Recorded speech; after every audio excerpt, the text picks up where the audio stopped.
السلام علیکم ناظرین، میں جاوید اقبال آپ تمام سامعین کا آپ کے ہی یوٹیوب چینل شاہین اردو کلاسز میں خیر مقدم کرتا ہوں۔ آج کا یہ ویڈیو ملا وجہی اور سبرس کے متعلق ہے اور اس سے اکثر و بیشتر کوشچن پوچھے جاتے ہیں، تو اس لیے ہم سب سے پہلے سبرس داستان کو پڑھ لیتے ہیں، کیونکہ سبرس ایک داستان ہی ہے۔ تو سب سے پہلے ہم داستان کو پڑھ لیتے ہیں۔ داستان کسے کہتے ہیں؟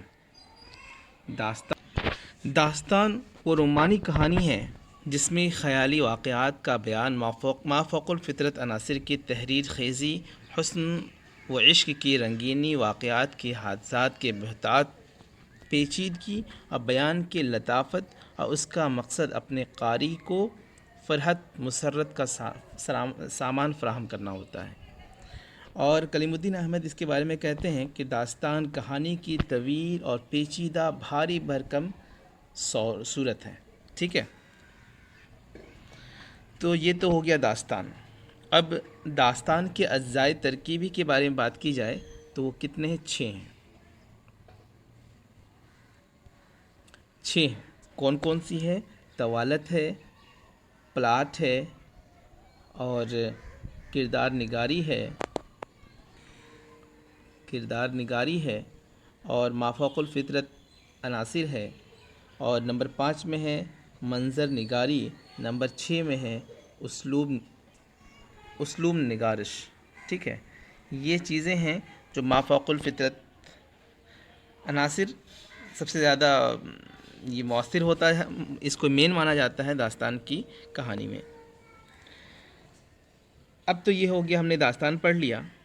اب داستان، سب سے پہلی داستان کی بارے میں بات کی جائے تو سبرس ہے، اور سبرس سے کوشچن آپ کے پوچھے جاتے ہیں، تو سبرس کو ہم لوگ پہلے پڑھ لیتے ہیں۔ سبرس کا ایک واقعہ مختصراً آپ کے سامنے پیش کیا جاتا ہے، امید ہے کہ آپ لوگوں کو پسند آئے گا۔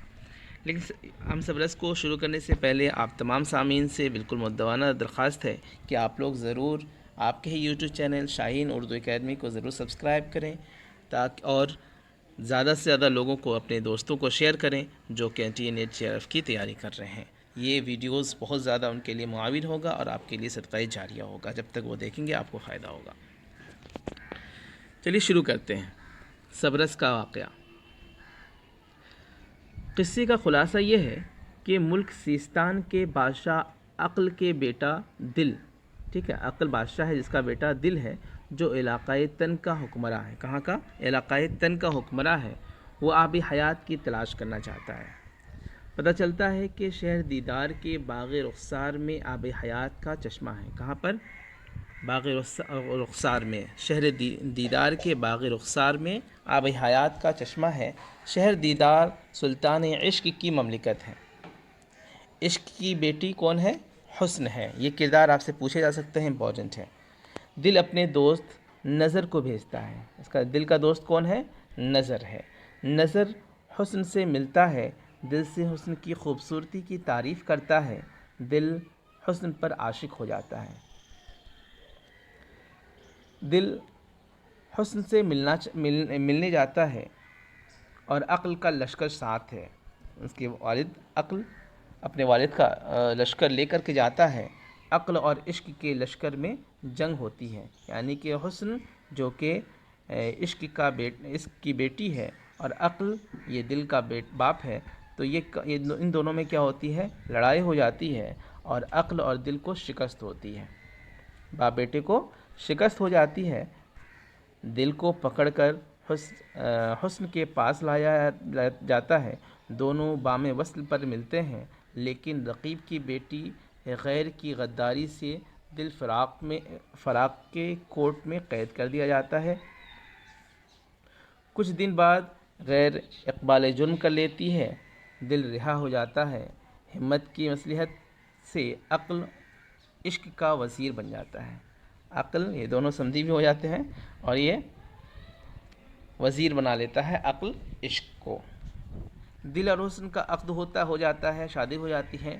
باغ رخسار میں خضر علیہ السلام دل اور حسن کے سامنے اسرار حیات منکشف کرتے ہیں۔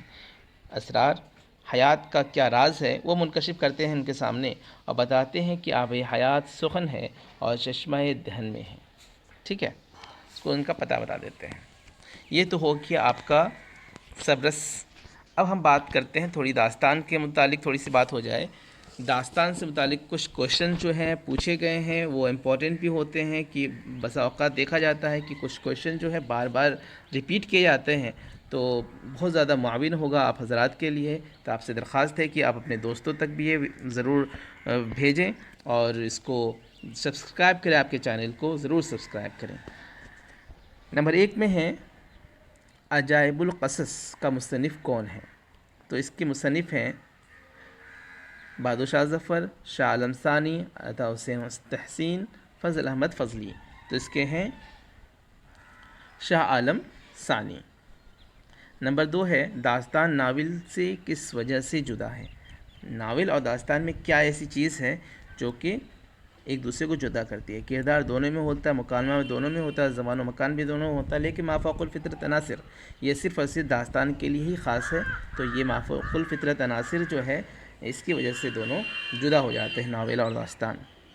نمبر 3 کی بات کی جائے تو کردار حسن و دل مندرجہ ذیل میں سے کون سی داستان کے ہیں؟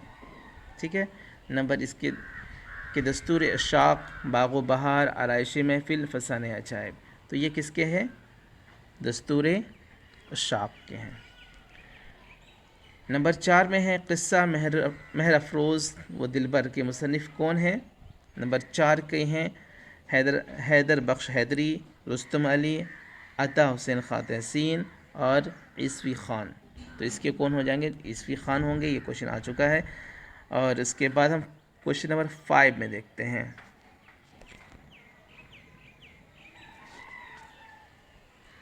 کون سا جوڑ صحیح ہے؟ خالص طنز نگار ہیں پطرس بخاری، دریائے لطافت انشاءاللہ خان انشا کا ہے۔ نمبر سی مسدس مدرسہ جزر اسلام اقبال کا ہے، غلط۔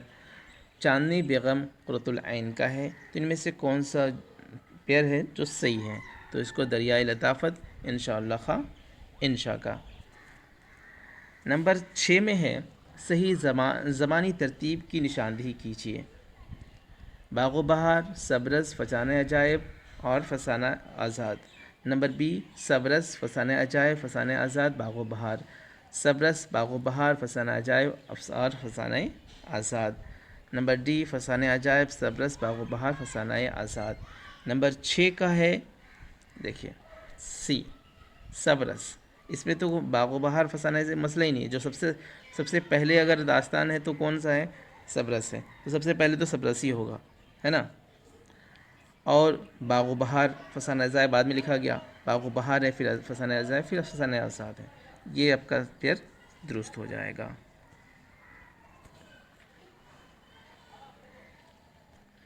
نمبر 7 میں ہے کس زمرے میں زمانی ترتیب صحیح ہے؟ زمانے کی ترتیب کس زمرے میں درست ہے؟ سبرس، قصہ مہر افروز و دلبر، باغ و بہار، فسانہ عجائب۔ سبرس، باغ و بہار، قصہ مہر افروز و دلبر، فسانہ عجائب۔ نمبر سی باغ و بہار، سبرس، فسانہ عجائب، قصہ مہر افروز و دلبر۔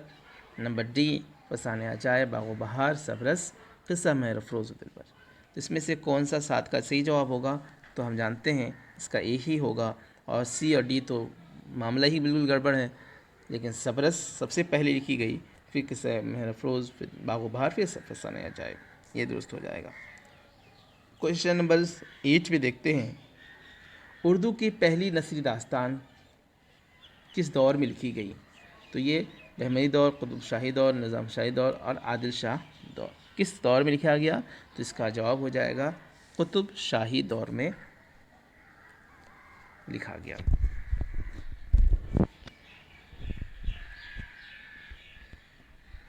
نمبر 9 میں دیکھتے ہیں صحیح جوڑ کی نشاندہی کیجیے، بولا جا رہا ہے۔ حیدر بخش حیدری، نورتن، میر امن، شریف زادہ، رتن ناز شرشار، فسانہ عجائب، ملا وجھی، سبرس۔ تو سب جانتے ہی ہیں ملا وجھی ہی کیا ہے؟ نہیں، وہی رائٹر ہیں سبرس کے، کلیئر ہے۔ نمبر 10 میں ہے فوق الفطرت عناصر کس میں پائے جاتے ہیں؟ ہم نے بھی آپ کو بتایا تھا فوق الفطرت عناصر کس کے لیے خاص ہے؟ داستان گوئی کے لیے خاص ہے۔ نمبر 11 میں پوچھا جا رہا ہے داستان کے بارے میں کون سا بیان درست ہے؟ طویل ناول کو داستان کہتے ہیں؟ نہیں۔ داستان کا بنیادی مقصد حقیقت نگاری ہے؟ بالکل نہیں، یہ تو مافوق الفطرت پہ بات ہوتی ہے۔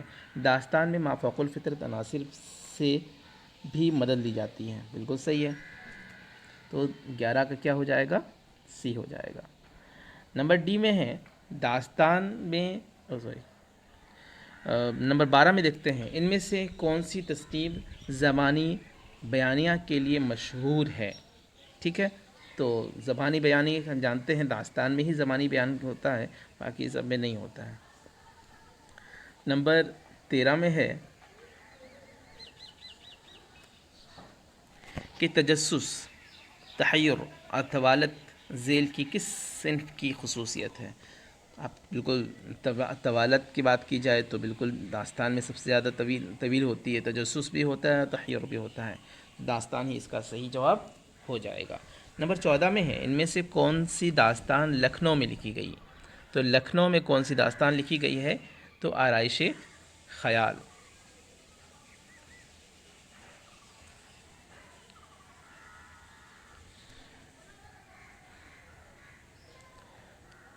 نمبر 16 میں دیکھتے ہیں ذیل میں دو زمرے زمانی اعتبار سے درست ہیں، کون سی ہیں وہ؟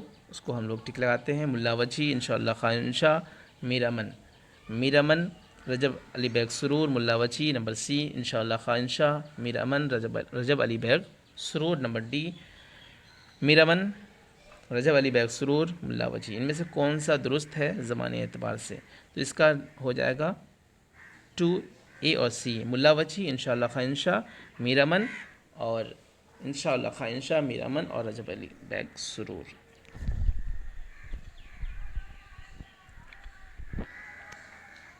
ذیل میں کون سی کتاب کہاں لکھی گئی؟ باغ و بہار ہم جانتے ہیں یہ فورٹ ولیم کالج، اور فورٹ ولیم کالج کہاں ہے؟ تو یہ کلکتہ میں ہے۔ تو اس میں پہلے ہی آپ کو ٹک لگا دینا ہے کہ 1 کا 4 ہونا ہے۔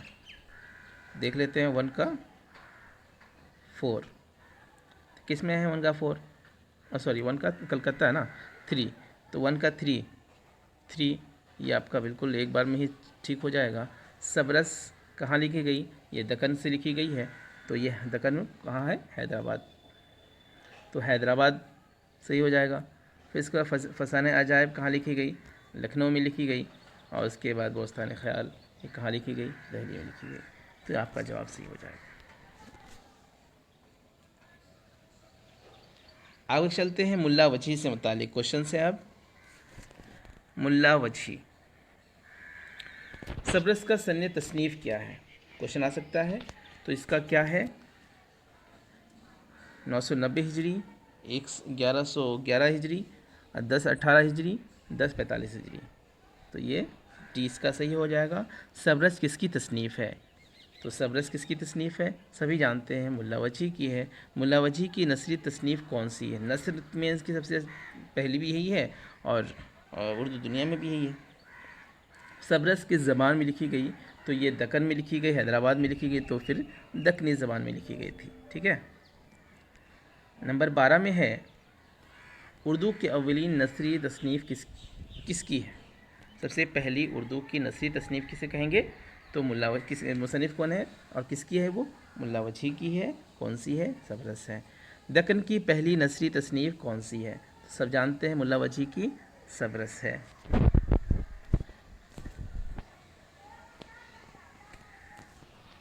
سبرس کس زبان میں لکھی گئی؟ کوشچن بار بار پوچھا جا رہا ہے، تو دکن میں لکھی گئی۔ سبرس کا سن تصنیف کیا ہے؟ یہ بھی بار بار پوچھا جا رہا ہے، 1045۔ اور نمبر 26 میں ہے درذیل کتابوں میں کون سی تمثیل صحیح ہے؟ رانی کیتکی کی کہانی، فسانہ عجائب، قصہ مہرافروز دلبر، سبرس، تو 26 کا ہو جائے گا ڈی، سبرس۔ 27 سبرس کی کس کی تصنیف ہے؟ اس کے رائٹر کون ہے؟ سبرس سب جانتے ہیں ملا وجی کی ہے۔ اردو کی پہلی تمثیلی داستان کون سی ہے؟ تو آپ خوبی معلوم ہے آپ کو کہ اس کی سب سے پہلی تصنیف صبرس ہے۔ 29 میں ہے ادبی نثر کا پہلا نمونہ کون سا ہے؟ تو یہ کون سا ہے؟ 29 کا صبرس۔ امپورٹنٹ کوشچنس ہیں یہ۔ نمبر 30 میں پوچھا جا رہا ہے صبرس میں عقل بادشاہ کو کس ملک کے حکمراں بتایا گیا ہے؟ عقل جو کہ دل کا باپ ہے، وہ سیستان، ملک سیستان کا بادشاہ تھا، ٹھیک ہے۔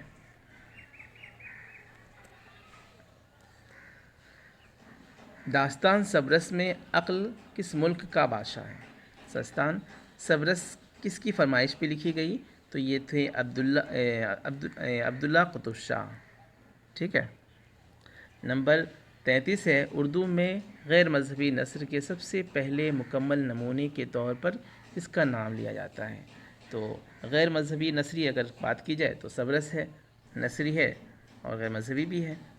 نمبر 34 ہے صبرس میں دل کا جاسوس کون ہوتا ہے؟ تو دل جو کہ آب حیات کا دیوانہ ہے، آب حیات کی تلاش میں اپنے دوست نظر کو بھیجتا ہے۔ 35 میں ہے صبرس کا قصہ کس مقام پر واقع ہوا تھا؟ تو 35 کا ہو جائے گا آپ کا سیستان، کیونکہ سیستان کا ہے بادشاہ تھا۔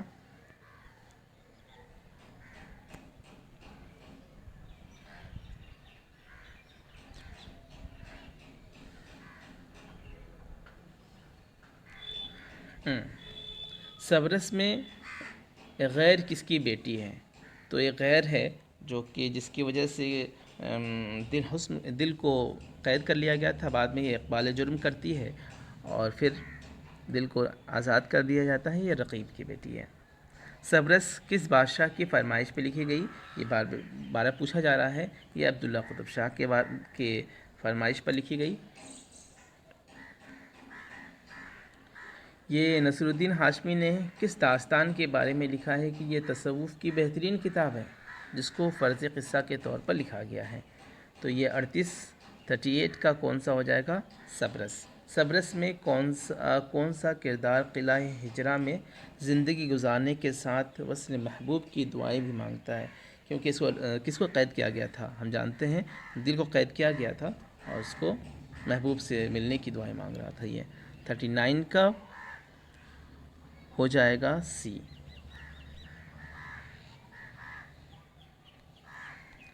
40 صبرس میں کون سا کردار گرفتاری کے بعد خود کو کیمیاگر بتاتا ہے؟ یعنی اس کو قید کر لیا جاتا ہے اور اب اس کو اپنے آپ کو کہتا ہے کہ مجھے مٹی کو سونے میں تبدیل کرنے کی کیمیا آتا ہے۔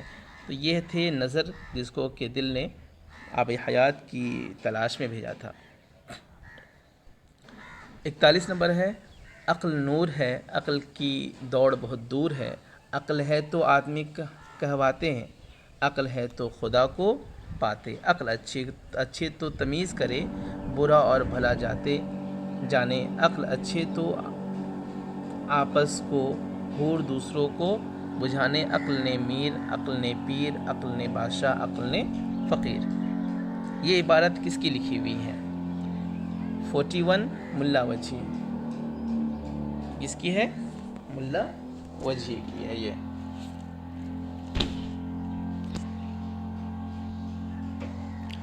آگے ہم دیکھتے ہیں کہ صبرس میں حسن کے غلام کا نام کیا ہے؟ تو اس میں خیال، صبرس میں حسن کا غلام کون ہے؟ تو خیال ہے۔ نمبر 43 میں دیکھیے